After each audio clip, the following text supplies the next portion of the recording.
The question, member from Kitchener-Waterloo. Thank you very much. My question is to the Acting Premier. Never before has a provincial government released unaudited financial statements. What's more astonishing is that several sections from these statements were missing, such as the financial statements from the WSIB, the Ontario Clean Water Agency, the OEFC, and the former Hydro One Brampton. Yesterday, I asked the Premier to explain why these sections were missing. She could not. During the Public Accounts Committee yesterday, I was repeatedly told by government members that the WSIB statements had been posted, but I checked again this morning. They are still not there. What is the government hiding by withholding the WSIB statements? Thank you. President of Thank you very much. And I do want to assure the member opposite that the WSIB economic statement for 2016 is available online, as is the 2016 sufficiency plan update. All of the material related to the WSIB will in fact be included when we are able to table the public account. So I do want to assure the House of that.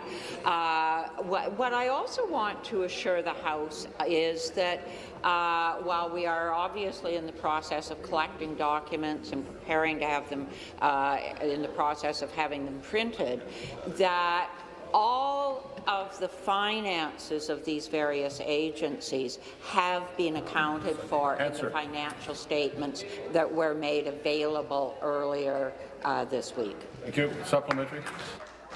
It is my understanding, Mr. Speaker, that the chair of the WSIB signed off on the financial statements weeks ago, but they are still not posted. The statements are complete. The government refuses to publish them. It refuses to explain why. There have been growing calls for an ombudsman investigation of the WSIB by injured workers who say that they were denied benefits that they are entitled to. I raised this yesterday at Public Accounts. There is great interest in the accountability of the WSIB to the public, and certainly from injured workers. Why is the Premier withholding the WSIB statements? Publish them now. Thank you. Minister of Labour. Thank you, Speaker, and thank you to the member for that question. The statements have been available online, Speaker, for quite some time.